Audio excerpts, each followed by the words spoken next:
ಸಾವರ್ಕರ್ ವಿರುದ್ಧ ಹೇಳಿಕೆಯನ್ನು ಕೊಟ್ಟ ಸಂಬಂಧ ಕಾಂಗ್ರೆಸ್ನ ನಾಯಕ, ಕಾಂಗ್ರೆಸ್ನ ಸಂಸದ, ವಿರೋಧ ಪಕ್ಷದ ನಾಯಕರಾಗಿರುವಂತಹ ರಾಹುಲ್ ಗಾಂಧಿ ವಿರುದ್ಧ ಮಾನನಷ್ಟ ಮೊಕದ್ದಮೆಯನ್ನು ಸಾವರ್ಕರ್ ಅವರ ಮಗ ಹೂಡಿದ್ರು. ಅದಕ್ಕೆ ಸಂಬಂಧಪಟ್ಟ ಹಾಗೆ ರಾಹುಲ್ ಗಾಂಧಿ ಅವರು ಪುಣೆಯಲ್ಲಿ, ಮಹಾರಾಷ್ಟ್ರದ ಪುಣೆಯಲ್ಲಿರುವಂತಹ ನ್ಯಾಯಾಲಯಕ್ಕೆ ಒಂದು ಉತ್ತರವನ್ನು ಸಲ್ಲಿಸಿದ್ದಾರೆ. ಆ ಉತ್ತರದಲ್ಲಿರ್ತಕ್ಕಂಥ ಪ್ರಮುಖ ಅಂಶಗಳೇನು ಅಂತ ಹೇಳಿದ್ರೆ, ಮಹಾತ್ಮ ಗಾಂಧಿಯನ್ನು ಕೊಂದ ಗೋಡ್ಸೆಯ ರಕ್ತ ಸಂಬಂಧಿಯೇ ಸಾವರ್ಕರ್. ಈ ಬಗ್ಗೆ ಸಾವರ್ಕರ್ ಪುತ್ರ ಸತ್ಯಕಿ ನ್ಯಾಯಾಲಯಕ್ಕೆ ಮಾಹಿತಿಯನ್ನು ಕೊಟ್ಟಿಲ್ಲ. ಸಾವರ್ಕರ್ ಪತ್ನಿ ಹಿಮಾನಿ ನಾಥುರಾಮ್ ಗೋಡ್ಸೆಯ ಕುಟುಂಬದವರು ತಮ್ಮ ತಾಯಿಯ ವಂಶವೃಕ್ಷವನ್ನು ಉದ್ದೇಶಪೂರ್ವಕವಾಗಿಯೇ ಸತ್ಯಕಿ ಸಾವರ್ಕರ್ ನ್ಯಾಯಾಲಯದಿಂದ ಮುಚ್ಚಿಟ್ಟಿದ್ದಾರೆ. ಈ ಮುಖಾಂತರ ಸತ್ಯಾಂಶವನ್ನು ಮುಚ್ಚಿಟ್ಟು ನ್ಯಾಯಾಲಯಕ್ಕೆ ಮೋಸವನ್ನು ಮಾಡಿದ್ದಾರೆ. ಮಹಾತ್ಮ ಗಾಂಧಿ ಹತ್ಯೆ ಪ್ರಕರಣದಲ್ಲಿ ಸಾವರ್ಕರ್ ಕೂಡ ಸಹ ಆರೋಪಿಯಾಗಿದ್ದರು. ಆದರೆ ಅಗತ್ಯ ಸಾಕ್ಷ್ಯಗಳ ಕೊರತೆಯಿಂದ ಸಾವರ್ಕರ್ ಅವರನ್ನು ದೋಷ ಮುಕ್ತಗೊಳಿಸಲಾಗಿತ್ತು. ಭಾರತ ಪಾಕಿಸ್ತಾನ ಪ್ರತ್ಯೇಕ ರಾಷ್ಟ್ರ ಆಗಬೇಕು ಅಂತೇಳಿ ಪ್ರಬಲವಾಗಿ ಮೊದಲ ಬಾರಿಗೆ ಪ್ರತಿಪಾದನೆ ಮಾಡಿದವರೇ ಸಾವರ್ಕರ್. ದ್ವಿರಾಷ್ಟ್ರ ಅಂದರೆ ಹಿಂದೂಗಳಿಗೆ ಪ್ರತ್ಯೇಕ ರಾಷ್ಟ್ರ ಭಾರತ, ಮುಸಲ್ಮಾನರಿಗೆ ಪ್ರತ್ಯೇಕ ರಾಷ್ಟ್ರ ಪಾಕಿಸ್ತಾನ, ಹೀಗೆ ಎರಡು ಪ್ರತ್ಯೇಕ ರಾಷ್ಟ್ರಗಳಾಗಬೇಕು ಎನ್ನುವಂತಹ ಸಿದ್ಧಾಂತವನ್ನು, ಆ ಥಿಯರಿಯನ್ನು ಮೊದಲ ಬಾರಿಗೆ ಪ್ರತಿಪಾದಿಸಿದವರೇ ಸಾವರ್ಕರ್ 1937ರಲ್ಲಿ. ಅದಾದ ಬಳಿಕ ಸಾವರ್ಕರ್ ಪ್ರತಿಪಾದಿಸಿದಂಥ ಈ ದ್ವಿರಾಷ್ಟ್ರ ಸಿದ್ಧಾಂತವನ್ನು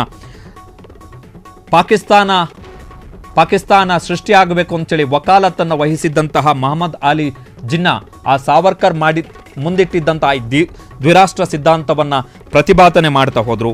ಅಷ್ಟೇ ಅಲ್ಲ, ಮುಸಲ್ಮಾನರ ಬಗ್ಗೆ ಸಾವರ್ಕರ್ ಅವರಿಗೆ ಒಳ್ಳೆಯ ಅಭಿಪ್ರಾಯ ಇರಲಿಲ್ಲ.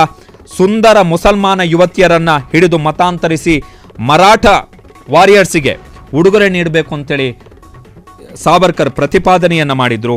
ಜೊತೆಗೆ ಮುಸಲ್ಮಾನರ ವಿರುದ್ಧ ದ್ವೇಷಭರಿತವಾದಂಥ ಅಭಿಪ್ರಾಯಗಳನ್ನು ಸಾವರ್ಕರ್ ವ್ಯಕ್ತಪಡಿಸಿದ್ರು ಅಂತೇಳಿ ಪುಣೆ ನ್ಯಾಯಾಲಯಕ್ಕೆ ಸಲ್ಲಿಸಿದಂತಹ ಉತ್ತರದಲ್ಲಿ ರಾಹುಲ್ ಗಾಂಧಿ ಅವರು ಆ ಉತ್ತರವನ್ನು ಕೊಟ್ಟಿದ್ದಾರೆ. ಯಾಕೆ ಈ ಹಿಸ್ಟೋರಿಕಲ್ ಫ್ಯಾಕ್ಟ್ಸನ್ನು ರಾಹುಲ್ ಗಾಂಧಿ ಅವರು ಮೆನ್ಷನ್ ಮಾಡಿದ್ರು ಅಂತ ಹೇಳಿದ್ರೆ, ರಾಹುಲ್ ಗಾಂಧಿ ವಿರುದ್ಧ ಮಾನನಷ್ಟ ಮೊಕದ್ದಮೆ ಸಲ್ಲಿಕೆ ಮಾಡಿದಂಥವರು ಸತ್ಯಕಿ ಸಾವರ್ಕರ್.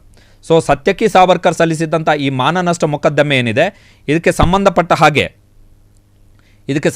ಹಾಗೆ ತಾವು ಐತಿಹಾಸಿಕ ದಾಖಲೆಗಳನ್ನು ಮುಂದಿಡಲಿಕ್ಕೆ ತಮಗೆ ಅವಕಾಶವನ್ನು ಕೊಡಬೇಕು ಅಂತೇಳಿ ಪುಣೆಯ ನ್ಯಾಯಾಲಯದಲ್ಲಿ ರಾಹುಲ್ ಗಾಂಧಿ ಅವರು ವಾದವನ್ನು ಮಾಡಿದ್ರು. ರಾಹುಲ್ ಗಾಂಧಿ ಅವರ ಆ ಮನವಿಗೆ ಪುಣೆಯ ಕೋರ್ಟು ಅನುಮತಿಯನ್ನು ಕೊಟ್ಟಿತ್ತು. ಆ ಅನುಮತಿಯ ಬಳಿಕ ಈಗ ಐತಿಹಾಸಿಕ ಕೆಲವೊಂದಿಷ್ಟು ದಾಖಲೆಗಳು ಮತ್ತು ಸತ್ಯಾಂಶಗಳೇನಿದೆ ಅದನ್ನು ರಾಹುಲ್ ಗಾಂಧಿ ಅವರು ತಮ್ಮ ಉತ್ತರದಲ್ಲಿ ನ್ಯಾಯಾಲಯಕ್ಕೆ ಸಲ್ಲಿಕೆ ಮಾಡಿದ್ದಾರೆ. ಸೊ ಡಿಫಾಮೇಷನ್ ಕೇಸ್ಗೆ ಸಂಬಂಧಪಟ್ಟ ಹಾಗೆ ಕೆಲವೊಂದಿಷ್ಟು ಹಿಸ್ಟೋರಿಕಲ್ ಫ್ಯಾಕ್ಟ್ಸ್ ಪ್ರಮುಖವಾಗಿರುವಂಥದ್ದು ಏನು ಅಂತ ಹೇಳಿದ್ರೆ, ಮಹಾತ್ಮ ಗಾಂಧಿಯವರ ಹತ್ಯೆಯಲ್ಲಿ ಸಾವರ್ಕರ್ ಪಾತ್ರ ಏನಿತ್ತು ಅಂಥೇಳಿ.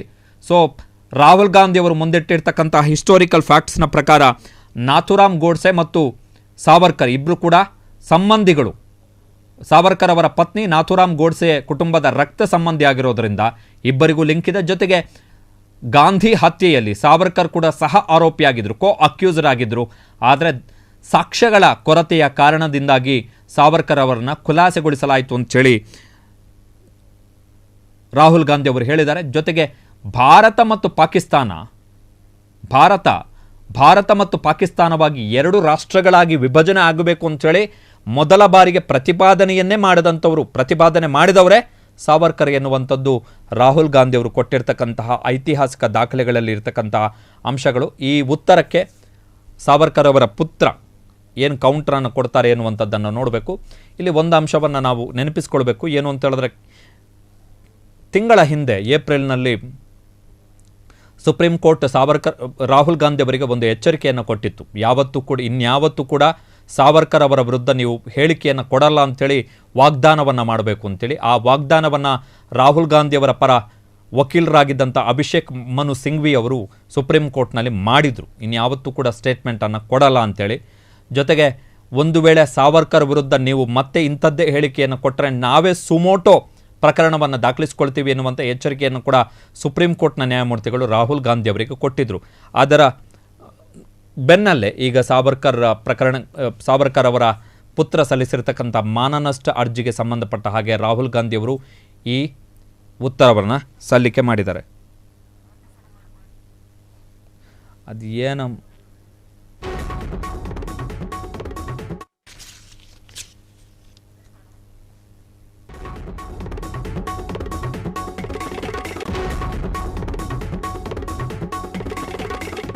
ಕ್ಷಣ ಕ್ಷಣದ ಸುದ್ದಿಗಳಿಗಾಗಿ ಫ್ರೀಡಂ ಟಿವಿ ಸಬ್ಸ್ಕ್ರೈಬ್ ಮಾಡಿ, ಲೈಕ್ ಮಾಡಿ ಹಾಗೂ ಫಾಲೋ ಮಾಡಿ. ಹೊಸ ಸುದ್ದಿಗಳ ನೋಟಿಫಿಕೇಶನ್ಗಾಗಿ ಬೆಲ್ ಐಕಾನ್ ಮೇಲೆ ಕ್ಲಿಕ್ ಮಾಡಿ.